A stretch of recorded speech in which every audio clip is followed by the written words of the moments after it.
ಶ್ರೀ ದತ್ತಾಂಜನೇಯ ಕ್ಷೇತ್ರ ದಕ್ಷಿಣ ಗಾಣಗಾಪುರ ಒಡಿಯೂರು ಶ್ರೀ ಗುರುದೇವ ದತ್ತ ಸಂಸ್ಥಾನ ವತಿಯಿಂದ ತುಳುನಾಡದ ಜಾತ್ರೆ ಇಂದಿನಿಂದ 2 ದಿನಗಳ ಕಾಲ ನಡೆಯಲಿದೆ. ಕಾರ್ಯಕ್ರಮದ ಪ್ರಥಮ ದಿನದ ಅಂಗವಾಗಿ ತುಳು ಬದುಕದ ನಿಲೆ ಬಿಲೆ ಕಾರ್ಯಕ್ರಮದ ಉದ್ಘಾಟನೆಯನ್ನು ಅತಿಥಿ ಗಣ್ಯರು ನೆರವೇರಿಸಿದರು. ಈ ಸಂದರ್ಭ ಒಡಿಯೂರು ಸಂಸ್ಥಾನದ ಗುರುದೇವಾನಂದ ಸ್ವಾಮೀಜಿ ಮಾತನಾಡಿ, ಧರ್ಮವನ್ನು ಮರೆತು ನಡೆಸುವ ಬದುಕು ಬದುಕಲ್ಲ. ನಾವು ಜೀವನದಲ್ಲಿ ಮಾಡುವ ಒಳ್ಳೆಯ ಹಾಗೂ ಕೆಟ್ಟ ಕೆಲಸಗಳಿಗೆ ದೇವರು ನಮಗೆ ನಮ್ಮ ಜೀವನದಲ್ಲಿ ಪ್ರತಿಫಲ ಕೊಡ್ತಾ ಸಾಗುತ್ತಾನೆ. ತುಳು ಭಾಷೆಯ ಬೆಳವಣಿಗೆ ನಾವೆಲ್ಲರೂ ಒಗ್ಗಟ್ಟಾಗಿ ಕೆಲಸ ಮಾಡಬೇಕು. ಜೊತೆಗೆ ಹಿರಿಯರು ಹಾಕಿಕೊಟ್ಟ ಮಾರ್ಗದರ್ಶನವನ್ನು ನಾವು ನಮ್ಮ ಜೀವನದಲ್ಲಿ ಅಳವಡಿಸಿಕೊಳ್ಳಬೇಕು ಅಂತ ಹೇಳಿದರು.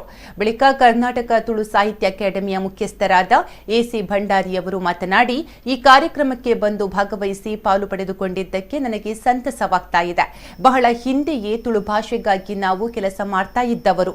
ತುಳು ಭಾಷೆಯ ಬೆಳವಣಿಗೆ ಆಗಬೇಕು, ತುಳು ಭಾಷೆಗೆ ಗೌರವ ಸಿಗಬೇಕು. ತುಳು ಭಾಷೆ 8ನೇ ಪರಿಚ್ಛೇದಕ್ಕೆ ಸೇರಿಸುವ ಎಲ್ಲ ಪ್ರಯತ್ನವೂ ಆಗ್ತಾ ಇದೆ.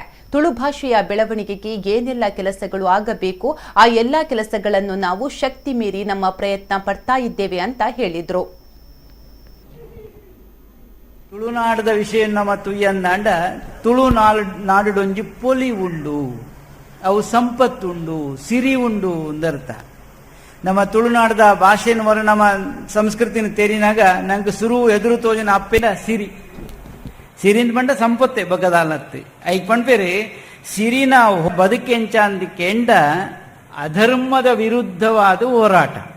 ಅವು ಧರ್ಮದ ತುಡರು ಅಂದ್ ಪಂಡಲ್ಲ ತಪ್ಪ ಒಂದು ತುಳು ಅಂದ್ ಪಂಡ ಸಿರಿ ಅಂದ್ ಪಂಡ ಅವು ಧರ್ಮದ ತುಡರು ಅಂದ್ ನಮಗೆ ವಾ ಶಾಲೆಡ್ ತುಳುನು ಪಾತೆರನೇ ಬಲ್ಲಿಂದು ಬಂಪು ನಂಚಿನ ಪೊರ್ತಿತ್ತ ನಂಚಿನ ತುಳು ಭಾಷೆ ಇನಿ ಆ ಪಂಚದ್ರಾವಿಡ ಒಂಜಿ ಭಾಷೆ ಆಯ್ನಂಚಿನ ತುಳು ಭಾಷೆ ಇನಿ ಶಾಲೆಲೆಡ್ ಐನ್ SLC ಮುಟ್ಟ ಕಲ್ಪವನಂಚಿನ ಒಂಜಿ ಕ್ಲಾಸ್ ಸದಾ 45 ಶಾಲೆ ಅವಿಭಜಿತ ಜಿಲ್ಲೆಡ್ ಸುಮಾರು 45 ಶಾಲೆಡ್ ಈ ವರ್ಷ ಕಲ್ತೊಂದುಂಡು.